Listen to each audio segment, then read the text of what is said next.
mau mengungkap tentang kenapa kok pas makhluk qiyam itu berdiri, kok enggak linggih aja, kok malah ngadeg. Jadi di situ itu ada cerita bahwasanya Syekh Tajuddin As-Subki, beliau itu adalah orang pertama yang menganjurkan makhluk qiyam itu dengan berdiri. Beliau itu adalah Hujatul Islam. Hujatul Islam itu orang yang sudah hafal 300 lebih hadis beserta sanad dan maknanya. Ceritanya itu ketika beliau makhluk qiyam, ketika pas makhluk qiyam berjanjinan terus makhluk qiyam, beliau itu memegang tongkatnya, setelah itu berdiri terus diikuti oleh murid-muridnya. Maka dari situlah ulama-ulama berpendapat bahwasanya apa yang dilakukan Syekh Tajuddin As-Subki itu memang sebuah penghormatan kepada baginda Nabi Muhammad SAW. Jadi suatu penghormatan bagi Nabi Muhammad itu ketika makhluk qiyam itu kita berdiri. Karena contoh itu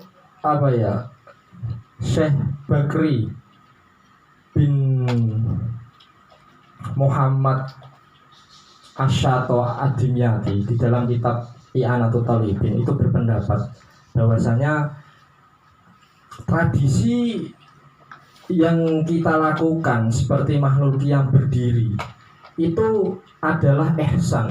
Maksudnya itu adalah sesuatu perbuatan yang baik. Maka dari itu kita di situ tetap diperbolehkan berdiri ketika makhluk qiyam, karena di situ suatu wujud, suatu perbuatan yang mana di situ berdampak pada penghormatan kepada Nabi Muhammad. Zaman dahulu di situ ketika orang-orang mendengar kelahiran Nabi Muhammad itu semuanya berdiri, pada berdiri untuk menghormati Kanjeng Nabi Muhammad. Maka dari situlah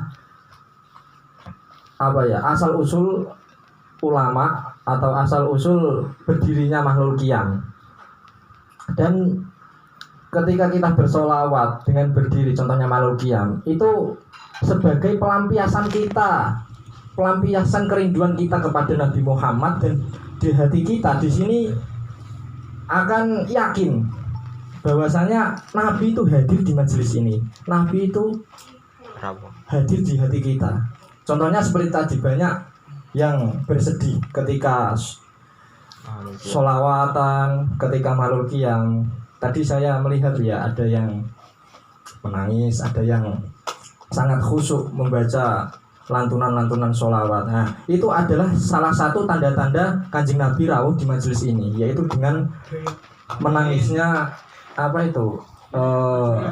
salah satu seseorang yang ada di majelis tersebut.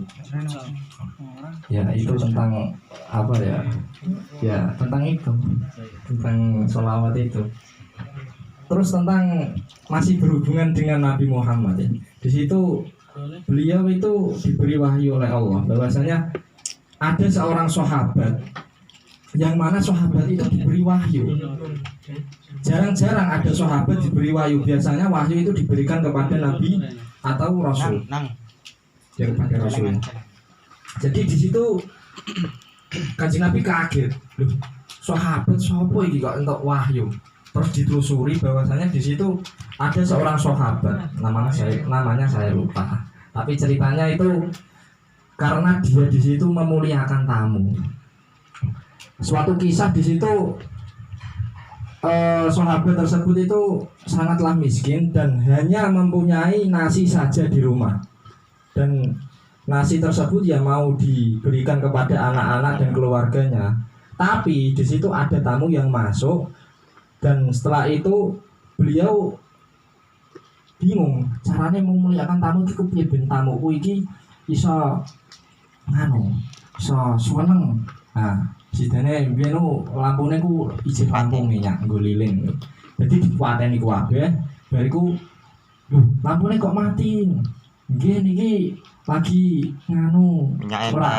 minyak entek iki aku ora kuat tuku nganu minyak. Oh ya semoga niki hidungane saanane nggih. Oh nggih. Jadi nasi tersebut itu diberikan semua kepada tamu-tamunya dan beliau itu hanya apa ya? Hanya piring-piring tok. Jadi kelontangan terus karo piring, kelontang eta bae mangan. Dan anake ku udah mau diturunno dhisik. Ben sekirane ku ora ganggu mau. Nah, setelah itu tamunya itu merasa puas dan tamunya tersebut kembali ke rumahnya dengan merasa bahagia. Nah, setelah itu Gusti Allah menurunkan wahyu kepada sahabat tersebut. Nah, disitulah ada salah satu sahabat yang mana di situ diturunkan wahyu langsung dari Allah, diberikan wahyu. Terus ada ya apa ya cerita tentang Gus Dur sithik ya. Tentang apa iki pakanan iki. Nah, dalam zaman Gus Dur pas izin mondok, saya mondok teng Al Azhar Mesir. Kalau di apa ya? Kalau di Indonesia itu kan makanan seperti ayam itu kan dimakan satu keluarga. Tapi beda kalau di Mesir itu dimakan satu orang. Nah di Indonesia itu yo mesti kok dipisah-pisah. Atine terus sirahe, cakare dipisah-pisah pangan kabeh nang Indonesia kan wong Indonesia kan grangsang-grangsang kaya sandingku. Ya bariku terus apa iki jenenge? Sanding luar ta sanding itu iki. Wani-wani. Gitu lah. Semangat bro. Bariku langsung Awas kesebar. cara pas apa iku? Gus Dur iku pas ning Mesir iku wis ngerti. Nah, ning Mesir iku sirahe karo cakare iku didhewekno. Jadi dok kono ya mangane ya tanpa cakar, tanpa sirah. apa iku sirah. Das. Nah, Das. das iku ambek cakare biasane nak wong Mesir iku diwekno asu utawa dibuak ning sampah. Mergo ketok risi ngono lho.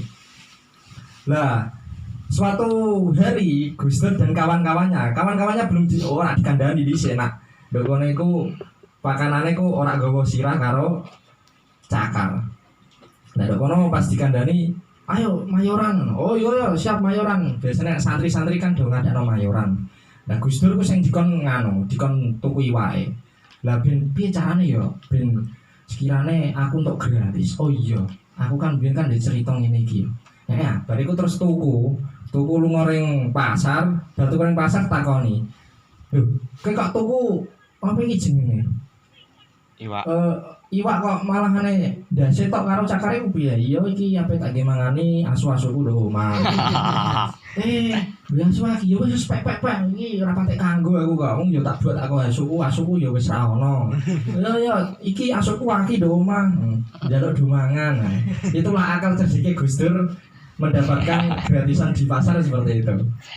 Terus pas lagi itu pas ketika mondok di mana ya? Tegalrejo Magelang. Di situ di Ponpes Lali. Pengasuhnya itu Yihudori. Nah, di situ beliau ingin mencuri, ya gak mencuri, mengambil ikannya Mbah Yai Khudori. Mbah Yai Khudori kan terkenal mempunyai banyak sekali kolam ikan dan ikannya itu besar-besar. Nah terus dijai kanca-kancane, "Wih, ayo. Manu, yo jipo iwak. Alah mau wedi aku karo Ibu Dori, gua lah hasaf wae. Wis rasa wedi ana aku ngono. Gus Dur secara wis yakin. Sedane sing kanca-kancane asale ragu terus dibuat yakin Gus Dur, setelah itu yakin. Setelah yakin, teman-temannya itu disuruh mengambil ikan, sedangkan Gus Dur itu di atas seperti mandor. Yo gege dicipui engko wekno aku nak wis. Setelah itu kenapa kok Gus Dur tidak ikut ngambil? Nah, karena dikhawatirkan ntar kalau ada Ibu Dori datang, Gus Dur langsung bisa mengaba-ngabai.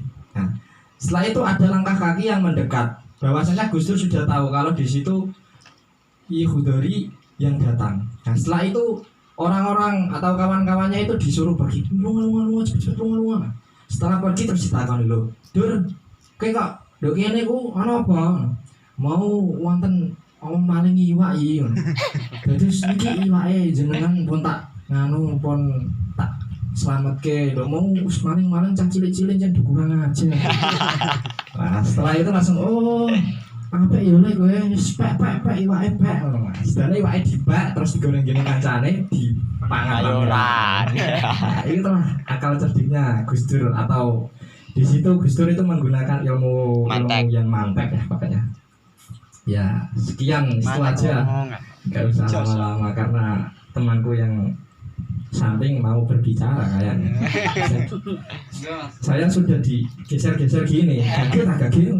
Waktu itu loh. Oh, ngeri ya. Assalamualaikum warahmatullahi wabarakatuh. Assalamualaikum warahmatullahi wabarakatuh.